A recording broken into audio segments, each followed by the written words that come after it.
ଯାତ୍ରା ପେଣ୍ଡାଲରେ କ୍ୟାମେରା ଲଗାଇ ନିଶା ମହାରଣାଙ୍କୁ ଜଗିଲା ପୋଲିସ।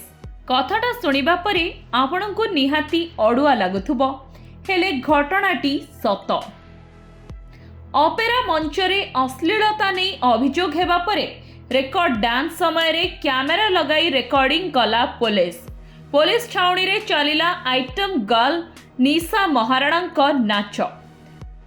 ମାଲକାନଗିରି ଜିଲ୍ଲା କତାମେଟା ଗ୍ରାମରେ ଚାଲିଥିବା ଅପେରାରେ ଅଶ୍ଳୀଳ ନୃତ୍ୟ ପରିବେଷଣକୁ ନେଇ ଅଭିଯୋଗ ଓ ମାମଲା ରୁଜୁ ହୋଇଥିଲା, ଯେଉଁଥିଲାଗି ଏବେ ମାଲକାନଗିରି ସଦରରେ ଡିଏନକେ ଖେଳ ପଡ଼ିଆରେ ଚାଲିଥିବା ଏକ ଅପେରା ପେଣ୍ଡାଲରେ ସୋମବାର ରାତିରେ ରେକର୍ଡ ଡ୍ୟାନ୍ସ କରାଯାଇଥିଲା। ଏହି ରେକର୍ଡ ଡ୍ୟାନ୍ସରେ ନୃତ୍ୟ ପରିବେଷଣ କରିବାକୁ ଆସିଥିଲେ ଚର୍ଚ୍ଚାରେ ଥିବା ନିଶା ମହାରଣା।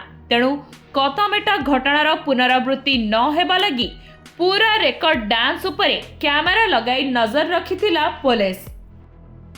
यात्रा कमिटी ठारू लिखित आकार रे अश्लीलता न करिबा पई लेखा ग्रहण करी ऑपेरा स्टेज निकटरे कैमेरा वीडियो रिकॉर्डिंग करिबा शर्त रे निशा महाराणा शो लगी अनुमति देइथिला मालकानगिरी पुलिस।